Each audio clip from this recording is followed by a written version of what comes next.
Assalamu alaikum. Welcome to the Civil Engineering Hub.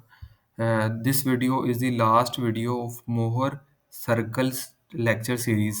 If you haven't watched my previous videos, तो उसका description में link मैंने दे दिया है, आप वो देख सकते हैं। ये थर्ड लेक्चर है, थर्ड वीडियो है मोहर सर्कल पे।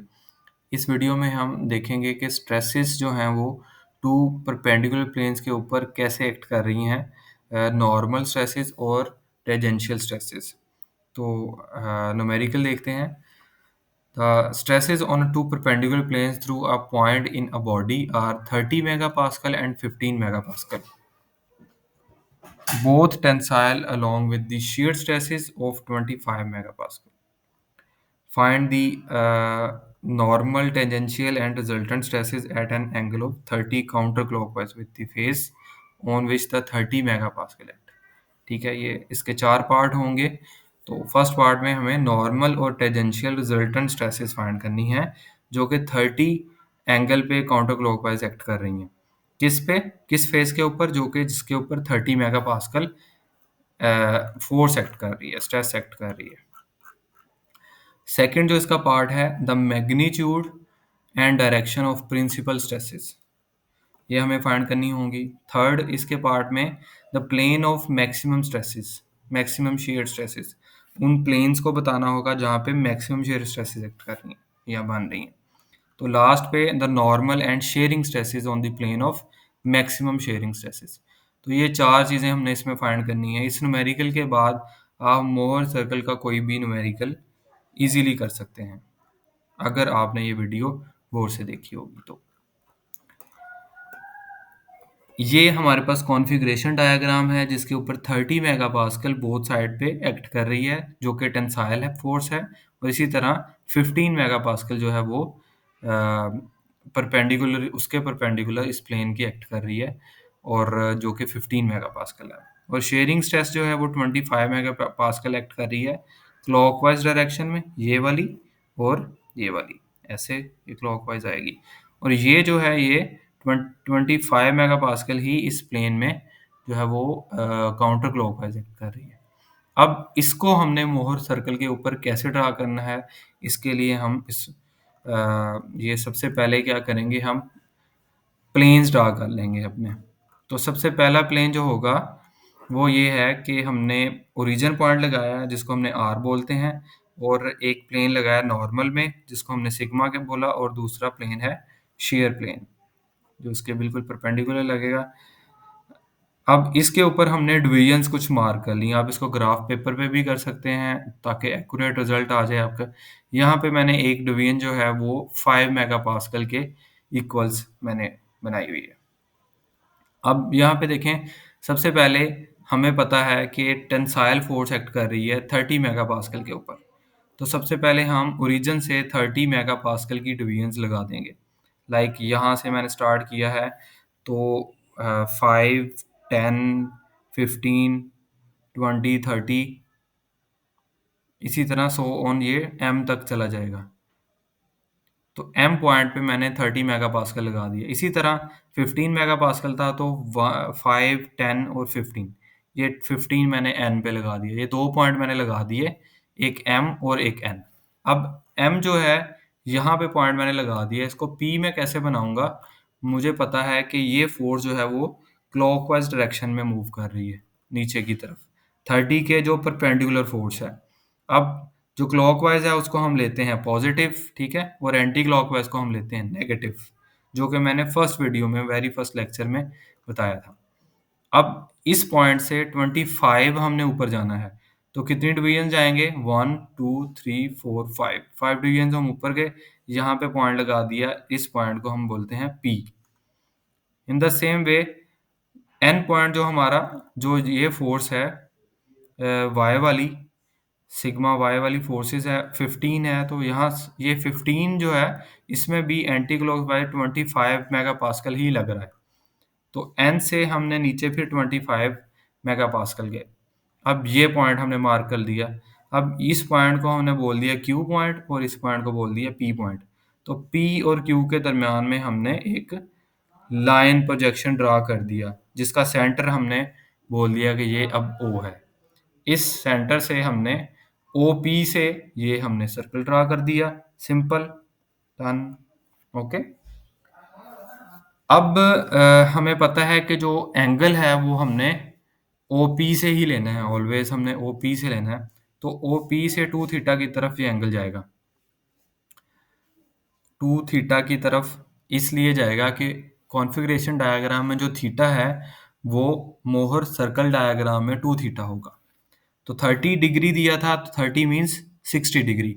तो हमने OP, ये प्लेन है, इस प्लेन से 60 डिग्री का एंगल लगा दिया और इस एंगल को हमने कह दिया, इस पॉइंट को T कह दिया। ठीक है, ये हमने T मार्क करके इसको T लिख दिया। यहाँ से एक परपेंडिकुलर ड्रॉ किया हमने और इस पॉइंट को S कह दिया। ठीक है, अब ये S आ गया और ये O आ गया, ये T आ गया और इस T को हमने ज्वाइन कर दिया R से। तो हमारे पास ये ट्रायंगल जो बन गई R, T और S। ठीक है, और ये वाला जो है फाई एंगल हो गया। और आर एस जो कि हमने प्रीवियसली क्वेश्चन में भी देखा है, आर एस हमारे पास नॉर्मल स्ट्रेस आती है।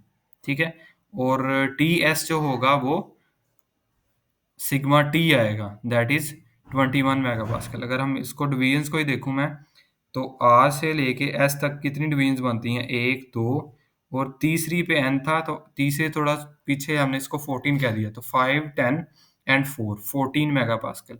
सिग्मा टी की बात करूं तो वो 21 बन रहे हैं। कैसे?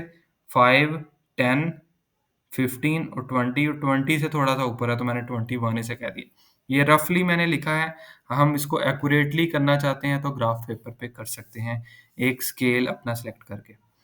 अब इसी तरह सिग्मा आर क्या होगा, जब टी को, ये हमने ट्रायंगल पाइथागोरस थ्योरम से फाइंड कर लेंगे, तो ये वाला सिग्मा आर होता है हमारे पास, दैट इज आर टी, जो कि पाइथागोरस थ्योरम से हमने कैलकुलेट किया तो 25.23 आ गया। अब फाई कैसे निकलेगा, ये ट्रायंगल कौन सी है, आर टी एंड एस, यहाँ से फाई फाई आ जाएगा, जो कि हम tan से tan थीटा लगा के उसको कैलकुलेट कर लेंगे। तो these all are the values of normal and shearing stresses. जो फर्स्ट पार्ट है इस न्यूमेरिकल का वो सॉल्व हो गया, जिसके अंदर हमने कैलकुलेट करना था the normal tangential and resultant stresses at an angle of counter 30 degree counterclockwise with the phase of 30 megapascal at 30 से हमने स्टार्ट किया था, सारी वैल्यूज हमने। सेकंड पार्ट अब है इसका, the magnitude and direction of principal stresses. देखें जी, अब गौर से देखिएगा, ये है इसका B part, the magnitude and direction of principal planes, जिसमें मेजर प्रिंसिपल प्लेन्स हैं और माइनर प्रिंसिपल प्लेन्स हैं। तो बिल्कुल उसी तरह configuration diagram, Mohr circle diagram पे जाएंगे तो इस आर से इस सर्कल का जो पहला पार्ट है दैट इज आर वी, और इस सर्कल का जो दूसरा पार्ट है वो उसको हमने यू कह दिया, इस पॉइंट को। तो आर यू और R V, these are the major and minor principal stresses. अब ये जो है आपके पास, ये कितनी डिवीजन बनेगी, 5 10 15 20 25 30 35 40, और 40 से थोड़ी सी ज़्यादा 42 कह लें या 43 कह लें। इसी तरह जो आर वी है दैट इज़ 5, और 5 से थोड़ी सी ज़्यादा 7 कह लें इसको, सेंटर में तकरीबन आ रही है। तो ये 42 मेगापास्कल हमारे पास मेजर स्ट्रेस आ गई, और माइनर जो प्रिंसिपल स्ट्रेस है वो आर वी है, वो 7 मेगापास्कल आ गई।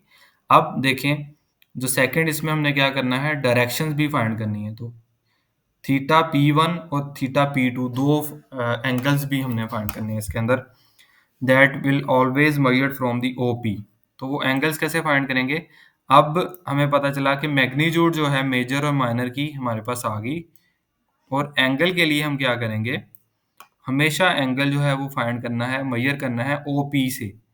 OP के लिए हम देखेंगे कि यहाँ से ये प्लेन है और N तक ये एक एंगल आ गया सिग्मा थीटा P1, और दूसरा एंगल जो है यहाँ से यहाँ तक आ गया, M तक।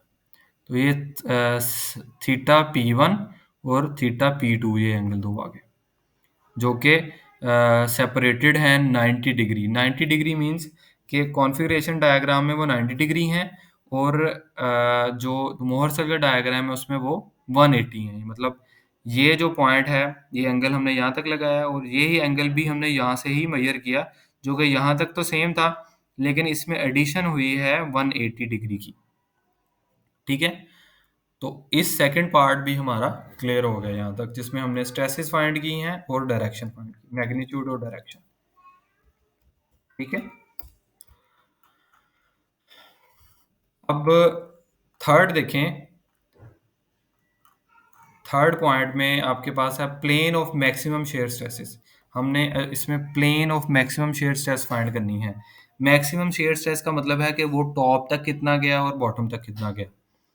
तो इसमें बहुत ही ईज़ी है, हम दोबारा उसी डायग्राम पे जाते हैं और हम देखते हैं प्लेन ऑफ मैक्सिमम स्ट्रेस क्या है। ओ से लेके टॉप तक जो है पॉइंट लगा है जे।